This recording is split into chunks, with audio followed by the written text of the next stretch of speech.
Hello, my friends. Welcome. This is the Joe Martino Show. My name is Joe. I welcome you today. The middle of the year. Let's talk about that. Let's talk about change. Will you do what is necessary to get the life you want? That's what I want to talk about today. We also might talk about dating losers a little bit.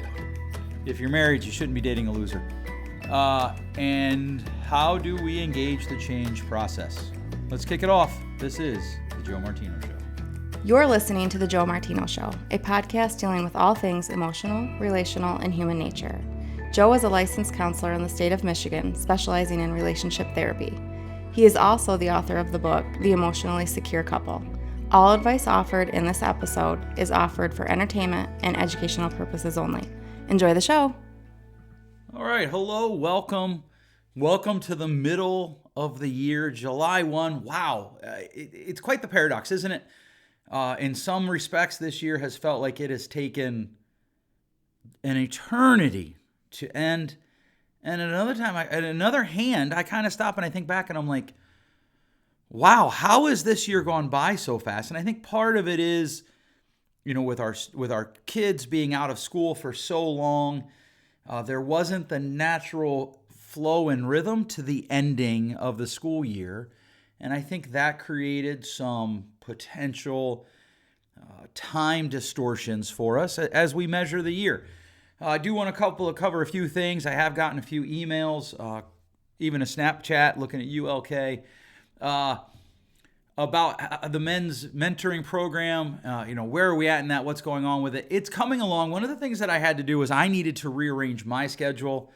We're going to talk about this at length today, not me rearranging my schedule, but what part of change process this is.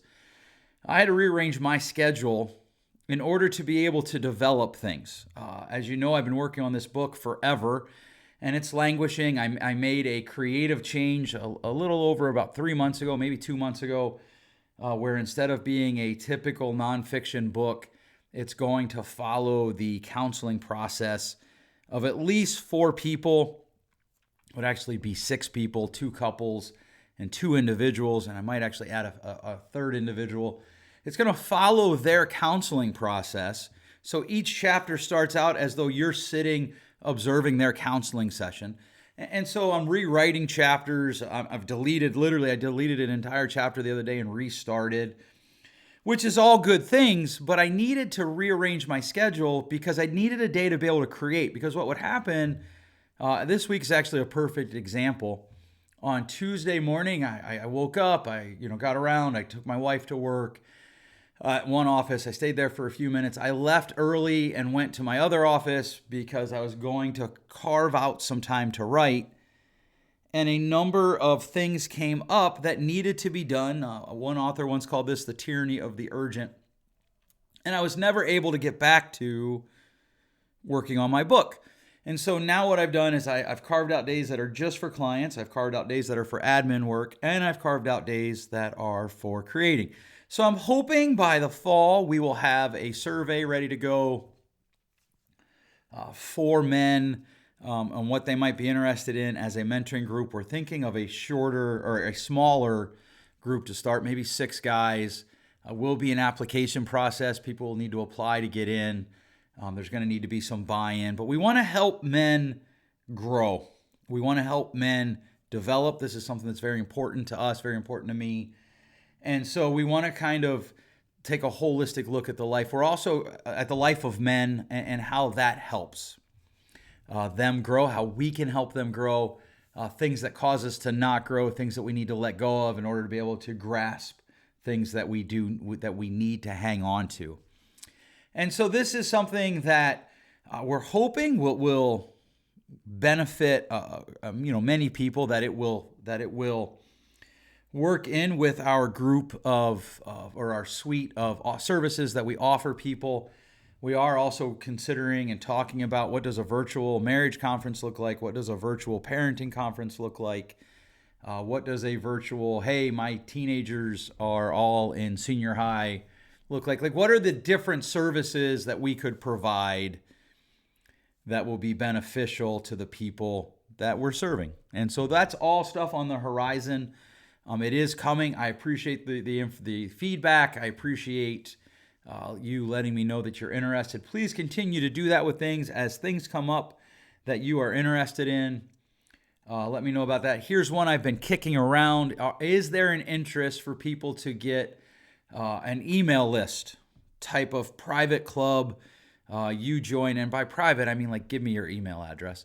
But you know, every Monday there would be some sort of email directly in your inbox that might not be out there for the general public. Maybe here's a self-development course. We're kind of kicking around a lot of different things.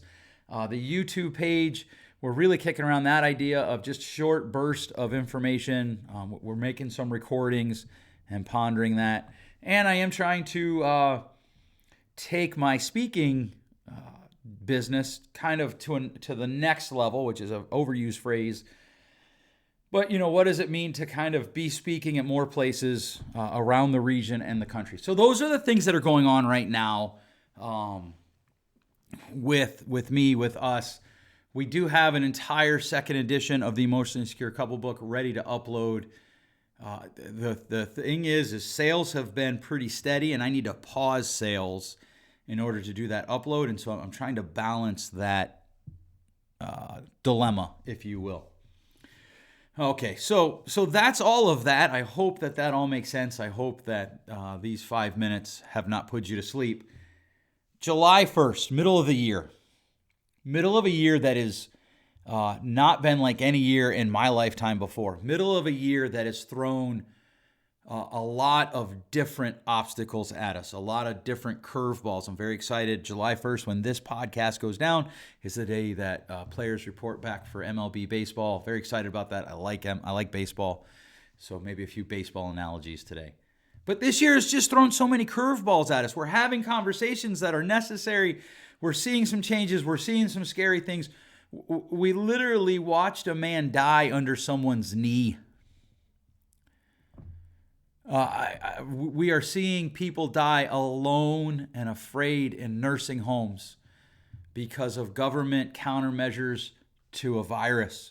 We are seeing people die in emergency rooms because of that virus.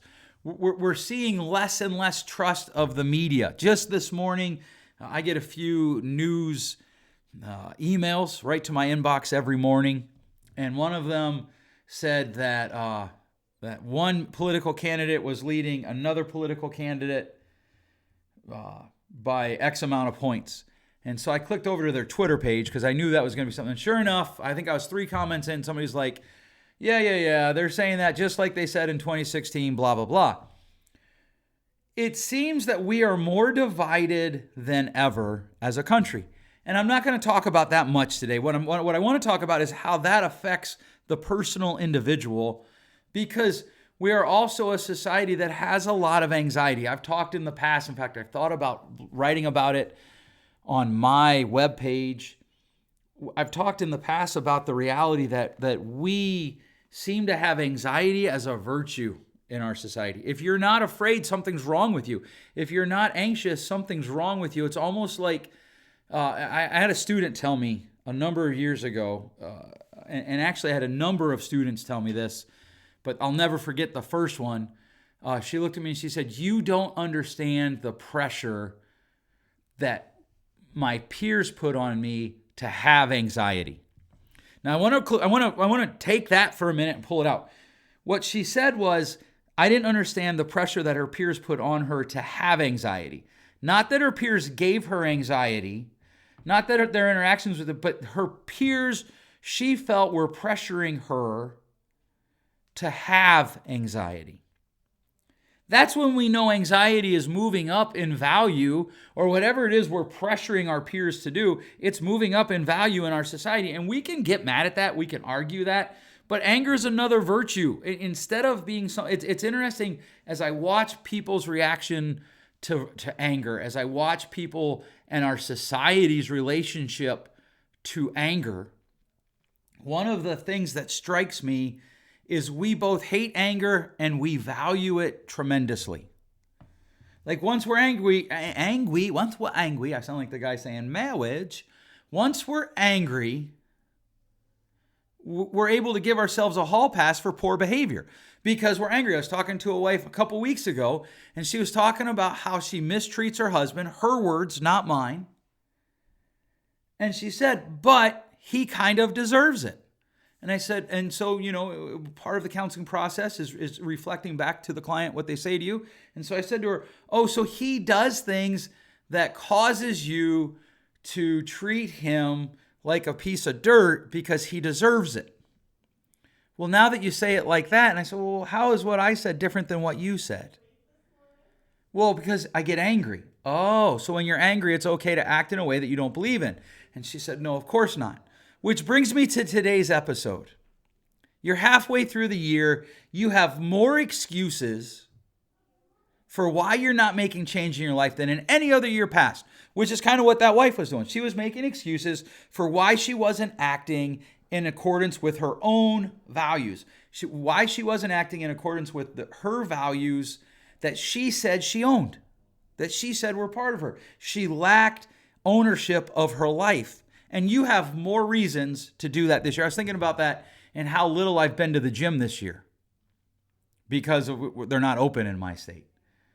And I haven't worked out, and I've thought about, okay, well, I could move I have a little boxing room. I could move that downstairs. That's my timer there. I hurt my back, and I do this, put this apparatus on that helps me stretch. And I have to only do it for a certain amount of time. And there, my timer went off. But so back to the gym, as I work, I could move that downstairs. I could do those workouts. And yet I don't because I have excuses. Now, one thing I haven't used as excuse is my weight management. I'm still, in fact, I might be a little bit lighter than when quarantine started because I've still watched my food. I've still worked to eat healthy. I've still done those things. And so you're literally at the halfway mark. Where are you at in the change process? How have you improved your life from January 1 to today? And I get it. Some of you are just surviving. Some of you on top of COVID, on top of not being able to work, on top of all of the curveballs, on top of all of the odd grounders. Anybody who doesn't follow baseball is like, what is he talking about? You've gotten a cancer diagnosis. You've gotten a sickness. You've had a loved one die. You've had big things happen, and you're just in survival mode. And I get that. And a lot of times we're in survival mode. We stop thinking about, well, what does it mean to improve my life? So I'm going to flip the improve my life question a little bit and say, what kind of story are you telling with your life? Because this is the thing that matters. I'm listening to Kevin Hart's book, The Decision, and he makes this observation. I'm not sure why they call it a book because there is no book. It is literally just a recording. So I guess it's the Kevin Hart audio book, The Decision. If you decide to listen to it because I brought it up, fair warning, there is language. But he talks about how he has control of his life to leave the legacy that he wants to leave. To leave the legacy that he wants to leave by purposely choosing his actions, regardless of the dilemma that he is facing, regardless of the distress that he is facing, regardless of the circumstances. And I believe that is true for all of us. We have to own the fact that we control what we do with our lives. And so I want to ask you some questions. What are some things that you need to let go of that you either needed to let go of in January and you haven't yet, or that you picked up along the way? Do you need to let go of anxiety? And look, I know it's not just as easy as snap your fingers and, oh, I'm anxious free, I'm anxiety free. But do you need to let go of anxiety? Do you need to let go of worry? In fact, in his book, Heart Lists 11 Things, I'm going to just blatantly steal some of them. And one of the ones that he talks about is worry. Now, one of the things that I love about Michael Jordan, and I know that I've been getting a lot of mileage out of his documentary. In fact, I might watch it again sometime soon here. I really enjoyed it. I looked at another book about him today. But one of the things that I enjoyed about him was he said, look, I don't understand why people worry about a shot they haven't taken yet. That doesn't seem to make sense to me. And I agree with him. And I want to ask you a question. Are you worried about a shot that you're not taking? Are you worried about an at-bat that you're not taking? What are you worried about, and why is it keeping you where you're at? There is a guy that I know that almost 18 months ago, he wanted to start a podcast. He went and bought a whole bunch of equipment. No podcast episode. Not one. Because he's afraid. So what do you need to let go of in the second half of this year? Do you need to let go of worry? Like, it's an interesting thing because I think one of the things that happens, and I've talked about this at length, one of the things that has happened with COVID is we get angry with people who aren't afraid of the things that we're afraid of. So if somebody walks into a store without a mask, they're getting yelled at sometimes. Certainly the Facebook social justice warriors. There's one guy, I really respect him. All he has done for 3 months is put up passive-aggressive statements on his Facebook. I had to actually unfollow him every 30 days. Snooze so-and-so for 30 days. Snooze so-and-so for 30 days. And it isn't Facebook's fault. Facebook doesn't create passive-aggressiveness. It just reveals your character. If you think that, well, that person would never say that to me in real life, that may be true, but they'd think it. And so it just reveals what's going on. Or if you are a person, I talked to a person this week, he's like, I'm just not a very good guy on Facebook. So I asked a really hard question. Well, are you a very good guy off of Facebook? And how do we determine that? Do you need to let go of fear? Because here's the thing about fear. It can paralyze you. So maybe we call it, do you need to let go of paralyzing fear? Do you need to let go of paralyzing anxiety? A little bit of anxiety, a little bit of fear probably keeps you alive. It's a necessary emotion. It's a necessary feeling. But too much is paralyzing. Do we need to stop that? What do you need to do to get where you want to go? Well, the first thing you have to do is you have to let go of something. So Hart lists in his book, I'm going to see if I can read them without actually playing the book to you. That would be ideal, wouldn't it? Yes, here we go. So he says that you need to let go of jealousy. So many people are living their lives watching other people. You need to let go of perfectionism. You need to let go of comparison, comparing yourself to someone else. I'm a little bit uncertain how that differs from jealousy, and I've listened to this portion of the book. Unhealthy fear, which we talked about. Fear of failure, which he distinguishes. Resistance, coming up with excuses, just lame excuses. Self-doubt, anger, blame, judgment of others, and self-judgment. And as you run through those things, are any of those negative emotions running your life? You see, the thing of it is self-judgment isn't bad if it's in the form of discernment. You need discernment. But it becomes self-judgment when it stops you from doing something because you might fail. Well, what does it matter if you fail? And I've talked about this before. My 3 favorite questions. So what? So what if you fail? What does that mean? Right? Then the second question is why? So what if you fail? Why does that mean whatever you said it means? And then what?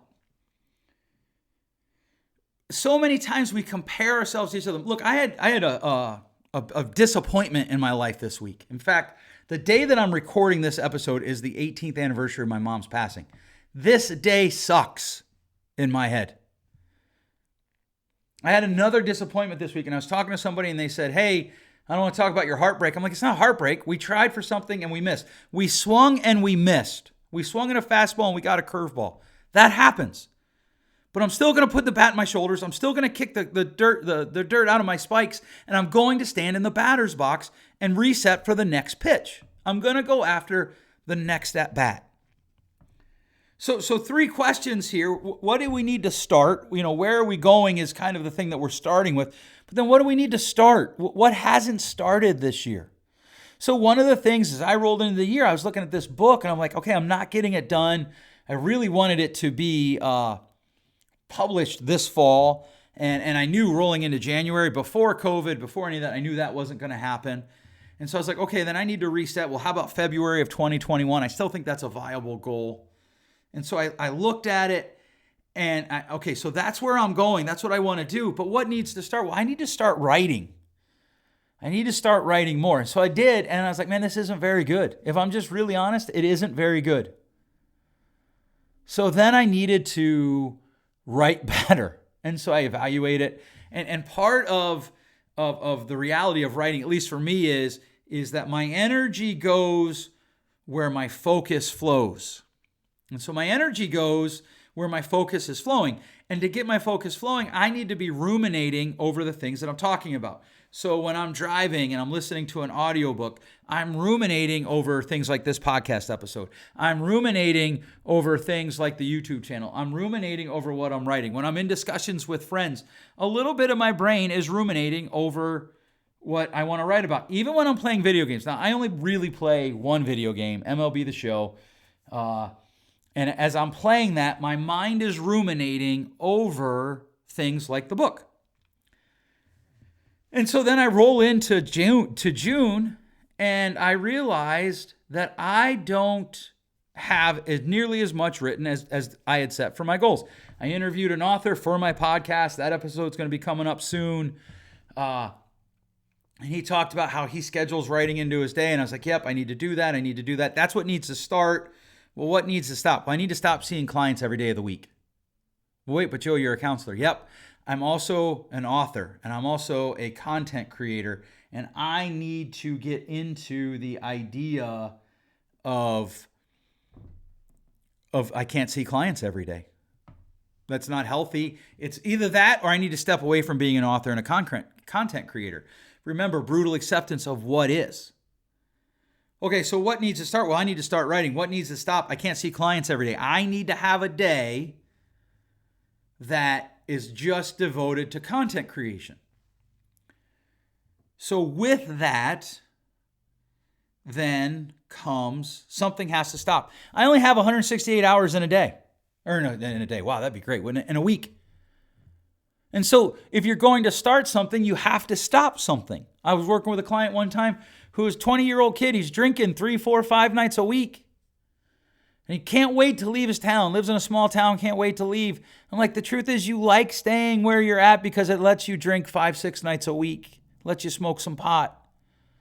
Get some of the Mary Jane going. And the truth is, as a counselor, I'm not here to judge you, dude. I'm just here to tell you, to show you, to point out, to hold up a mirror, if you will, that what you're saying and what you're doing is contradictory. And that is so many people. And that's why we get stuck, because we try to start things without stopping things and we run out of time. So what needed to stop? I needed to stop seeing clients every day. So I did. I worked on it. I cut it out. I got a little aggressive with it. I looked for opportunities. I moved people. Now, Monday, Tuesday, Wednesday are crazy days for me because I took my Thursday and I moved all of those clients to those 3 days, and I kept the clients that were there. So those days, I'm not getting a lot of other stuff done. But the reality is, if I looked at the totality of my work, I wasn't either. So what needs to start? What needs to stop? And then what are the system changes that you need to make? That's the creating a day where all I do is work on this. So I walked into my office today. I've got shorts on, a t-shirt, and a hat. I don't see clients in shorts, t-shirt, and a hat. I'm making a system change to my week, to how I flow through the week in order to get things done. So what about you? I love Kevin Hart's list. What do you need to let go of emotionally, internally? What are the tools that you're hanging on to that aren't helping you? Right? Are you jealous of other people? I had disappointment this week. My wife and I were striving for something and it didn't work out. And I felt bad. And I'm not going to lie, part of me was, man, if I was in this person's situation, I wonder if it would be easier or more viable to get this done. But jealousy will kill you. What about perfectionism? Perfectionism is a weird form of pride to me because people castigate themselves for not being perfect. But as long as they're perfect, then they feel like they get caught. And I get it. There are schemas that develop through our lives. What about comparison? Are you comparing yourself to other people? One of the things that Hart talks about in his book was he talked about how he was a comedian in Philly, which I didn't know. And he was telling one of his friends, these other comedians are doing better than me because they're in New York. And his friend was like, well, then move to New York. In other words, here's the thing. What are you telling yourself? What are the emotions that you're letting run your life, the negative emotions that you're letting run your life? What are they telling yourself in your head? What are they telling you in your head that you need to stop? Right? So Okay, well, I can't get this book done because I'm seeing clients too many days of the week.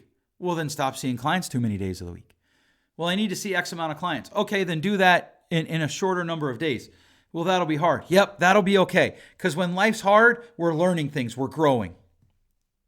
Where did I leave off? Unhealthy fear. Do you have an unhealthy fear or a fear of failure? Do you resist change in your life? This is one of the things that I find to be true for myself, for almost everyone. We resist change in our own lives. Maybe I'll work out today. Well, I'm kind of tired. My back still hurts. My arm hurts a little bit. Maybe I'll write today. Well, when I started typing, my arm started. I've gone 4 months with some sort of injury, either to my back or my arm, literally since right before COVID started. And then it really got exacerbated in COVID. And I've gone through my wife and I were joking, for probably 2.5 months, I slept like I was laying in a coffin. And when I type, I can feel that pain come back up a little bit. Oh, well, just stop. That's resistance. Self-doubt. I'm not going to make it. I'm not going to do it. This isn't going to work. Anger. Now, I don't necessarily, if you listen to the book, I want to be really clear. I don't necessarily agree with his definition of anger. But I will say this, people who hang on to anger, they tend to they don't really do anything. In fact, there's a guy on Facebook. He lives in my community. We were in a small group years ago. He's so angry that literally everything he types is just griping. It's just griping, complaining. And what's really interesting to me is he is a guy who's very church going. And I want to say to him, hey, dude, have you read the verse that talks about do all things without complaining? Because you have a cognitive dissonance in what you say is your core beliefs and how you act. Now, I've not done that, but I want to. And so anger, is that holding you back? Is that something that needs to stop? Are you angry about COVID? Are you angry about the governor's response to COVID? Are you angry about people's response to the governor's response about COVID? What are you angry about? Are you blaming people? Right? Blame shifting is such an interesting thing. I can blame people. I was talking to a guy just last night who's going through a difficult situation in his life, and he's yelling at people, and he's like, well, it's because of this. I'm like, no, it's because you chose to have a temper tantrum, dude. Don't blame your ex-wife. Don't blame your father. Don't blame your brother. Don't blame your neighbor's cousin's aunt's dog's brother. Own it. You lost your temper. And then blame leads right into judgment of others. One of the things that as I've gotten older and I've made bigger and bigger mistakes, I've realized that all of us are capable of almost anything. No, I've not killed anybody. I've not assaulted anyone or anything like that. But life is hard. We do things like, I think one of the things that has given me grace for leaders is the fact that I've had to be a leader. And as I look back, especially in my 20s at the leadership I did then, there was just some train wrecks. And some of it was legitimately the organization that I worked for or worked with, they lied to me. There was one in Ohio. To this day, I feel like they lied to me. But I still brought things to that, which could easily flow into self-judgment. But one of the things that we have to wrestle is what's the difference between failing and being a failure? And Hart talks about this in his book. I talk about it to anybody who will listen to me. What's the difference in trying something and it doesn't work, and you learn from it, you move on, or just flat out making a mistake and you learn from it and you move on? So maybe those things need to stop. Maybe you need to stop talking about what ifs. What if I fail? What if it doesn't work? What if? But then what do you need to start? And here's the thing. For some of you, you could say, you know what? I'm going to write a book, so I need to write 2 hours a day, 5 days a week. Awesome. You have those 10 hours. You have the self-discipline. You're going to do it. Great. Most of you, if you just wrote for 10 minutes one time a week for the rest of the year, that would be a huge improvement from any writing you've ever done in the past. It's the smallest possible step that you can do. And it creates the opportunity for you to start developing a habit and a foundation to build on. What needs to start? What needs to stop? Or what needs to stop? What needs to start? And then what are the system changes that I need to make to my life? What are the environmental changes that I need to make to my life that allow me to engage in the behaviors that I need to start and allow me to stop the behaviors that I need to stop? This is how change happens, my friends. So take some time this week. Take some time. Hopefully you're going to get a little bit of time away for the July 4th holiday. Hopefully they give us our freedom so that we can celebrate it. Relax, that's a joke. And take some time to think about, what do I want January 1, 2021 to look like?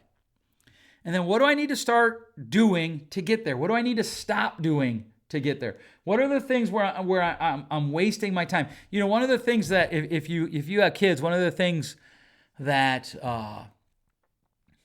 environmental controls like air conditioning and heat will cause you to say is close the door, close the window. Because like we have a camper and we'll turn the air conditioning on and then somebody will go out the door and they'll leave the door open. Well, we're air conditioning the outside. That doesn't work. We do this with our own lives. What are the things in your life that are leaving a door open so that the energy that you have to get something done is being wasted? It's being sucked out the door. Ladies, I want to talk to you for a minute. Some of you are dating losers. Oh, Joe, you shouldn't call him a loser. Well, I hate to say this, but some of you are dating losers. And he is not a good guy. He's pressuring you to act in ways that you don't want to act. He is pressuring you to not have certain friends because he wants all of your attention. And you mistakenly think it's going to get better when you get to the next level of your relationship. It's not. It won't stop. You will never get the life you want by allowing a man to engage in loser behavior and still date you and or marry you, etc., etc. So one of the things you need to look at is the guy you're dating someone you would want your daughter to date? If the answer is no, stop dating him. Fellas, some of you are dating women who are losers. And you're definitely not allowed to say that in 2020. But they are. They're mean. They castigate you. They call you names. They put you down. Whatever you do, it isn't good enough. Just call that out. Admit it. It's not going to change when you get married. I promise you. And the sex ain't worth it. It isn't.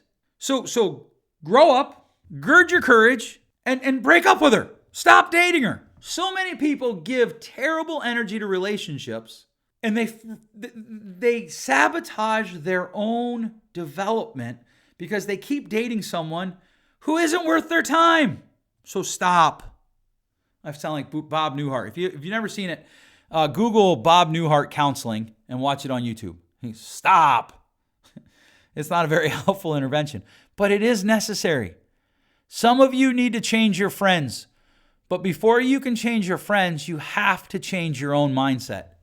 You have to change your mindset about what you're doing. You have to change your mindset about your life, about the ownership of your life. So make a list. What do you want January 2021 to look like? What do you want your life to look like? What needs to stop? What needs to start? And what are environmental changes? I believe you can do it. I want to hear about it. Send me an email, joe@joemartino.com. Tell me about it. If you have a question, shoot me that question. Thanks so much for listening. I know you can be doing anything with your time. I appreciate that you give me this chunk of time out of your week. I really do. I can't tell you how much I appreciate it. If you found value in this, please share it with your friends via social media or even word of mouth. That's a great way to do it too. Thanks so much for listening. We'll catch you next time. Thanks for listening. If you enjoyed today's show, please share with a friend. And hey, give us that rating in your podcast store. Until next time, change possible.